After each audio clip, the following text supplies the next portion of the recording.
आज मुझसे एक ट्रेनर स्टूडेंट दवाइयों के बारे में कुछ ऐसे पूछने लगी। देखिए, ज़्यादातर पेशेंट ये करते हैं ना कि दवा आपने दी, पूरी खाई नहीं, कुछ खाई कुछ फेंक दी तो बुखार उतरेगा नहीं।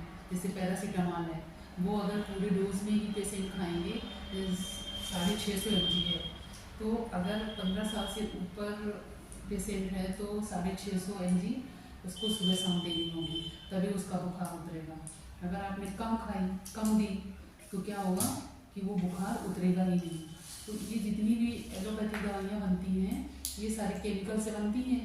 केमिकल से क्या है कि जब तक पूरे केमिकल का पूरा डोज नहीं देंगे, तब तक वो बॉडी पे इफेक्ट नहीं करेंगे। जैसे आपने क्या किया कि ये जैसे आधी टैबलेट खा ली, एक क्यों नहीं खाई?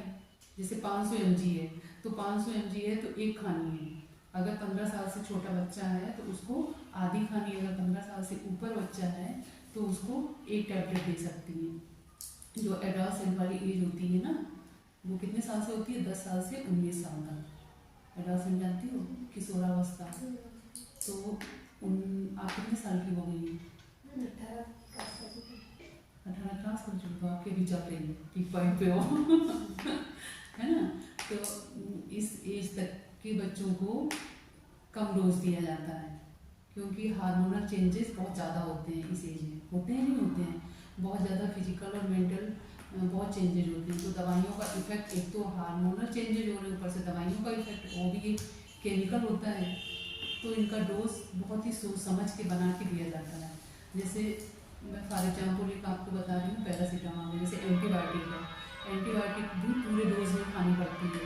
अगर आपने एंटीबायोटिक का डोज मोस्टली 3 दिन या 5 दिन होता है, तो उसको अगर 3 दिन की बजाय 2 ही दिन खिलाएंगे। वैसे मोस्टली सरकारी अस्पतालों में किसी भी पेशेंट को पूरी डोज में दवा मिलती नहीं, और मिलती है तो वो पूरी खाते नहीं हैं, इसीलिए वो पूरे तरीके से ठीक नहीं होते हैं।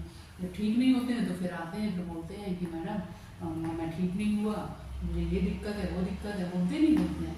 तो मेरे पास जो भी पेशेंट आते हैं उनसे मैं पहले ये बोलती हूँ कि आप पूरी दवा खाइएगा। जब तक आप पूरे डोज में दवा नहीं खाएंगी तब तक कोई फायदा ही नहीं करेगा। अब जैसे बुखार है, आपने एक टैबलेट खा ली तो बुखार तो उतर जाएगा, लेकिन फिर चढ़ जाएगा। चढ़ेगा कि नहीं चढ़ेगा? तो पूरा बुखार उतारने के लिए जड़ से कि आए ना, तो उसके लिए पैरासीटामॉल का आपको पूरा डोज देना पड़ेगा, खाना ही पड़ेगा। जैसे आपको बुखार आया, अगर आपने टैबलेट खा ली 500 mg एक बार खा ली, फिर आपने नहीं खाई तो बुखार फिर चढ़ जाएगा। तो उसके लिए आपको करना ये पड़ेगा कि आपको पूरा 3 दिन, सुबह दोपहर शाम, तीन टाइम 500 mg खाइए, या 650 mg सुबह शाम आप खाइए, ठीक है? तभी बुखार, और वो भी 3 दिन आप खाएंगे, बुखार आए तब भी ना आए तब भी। तब जब उसका पूरा डोज जाएगा तो जो अंदर की पूरी जो उसके बैक्टीरिया हैं, जो जर्म्स हैं, जब अब उनको आधा मारेंगी, जैसे कोई जीव है, कोई कीड़ा है, आधा मर गया, आधा जिंदा है, तो वो क्या होगा? थोड़े दिन बाद वो फिर रेंगने लगेगा।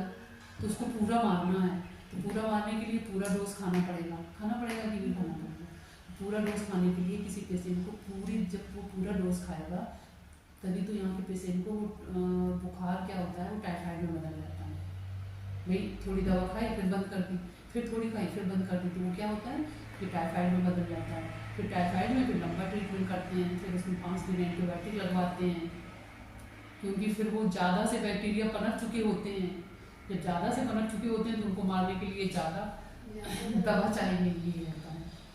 तो अब आपको ये सब बताया कि ये कैसे क्या दवा करनी है। जैसे मेट्रोजिल है, इसको भी अगर आप पूरा 400 mg बनाइए, अब जिसने भी बनाई है वो बहुत पढ़ लिख के MD MS करके 20 साल की अपनी ज़िंदगी लगाई है ये टैबलेट बनाने में।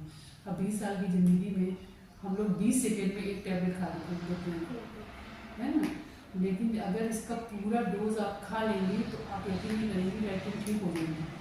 पेशेंट क्या करते हैं, मेट्रोजिल के साथ नार्फ्लॉक्सासिन टैबलेट मिला के दे दीजिए, 3 दिन एकदम लैट्रिन ठीक हो जाएगी, पहले दिन से ही आराम मिल जाएगा। कैल्शियम है, ऐसे कैल्शियम है जैसे प्रेग्नेंट जो 3 महीने तक प्रेग्नेंट होती है उनको कैल्शियम नहीं मिलता है, क्योंकि कैल्शियम से क्या होता है कि बच्चा टैबलेट हो जाता है कैल्शियम देने से। तो जब बेबी थोड़ा सा पेट में डेवलप हो जाता है 3-4 महीने का, तब उसको कैल्शियम देते हैं। अब जैसे ये है ओमेप्राजोल क्या होता है, ये सुबह खाली पेट देते हैं, तो खाली पेट में ये गैस की जो प्रॉब्लम होती है वो ठीक हो जाती है। तो ये सब चीज़ें इतना ठीक है, अच्छी जानकारी दी ना। ये तो पता ही था ना, पता था कि नहीं पता था? पता था, तो आप बताओ फिर पता है? तो मैंने बेकार ही बताया। और सीरप में कैसे बताती हूँ पीने की? छोटा होता तो 1.5 जी मतलब लेते थे। हाँ, इससे 2.5 ml या 5 ml ऐसे। जैसे 5 साल तक का बच्चा है तो उसको 2.5 ml, 5 साल के ऊपर है तो 5 ml, हाँ, और उससे भी ऊपर है तो पूरा 10 ml भर के देती है ऐसे।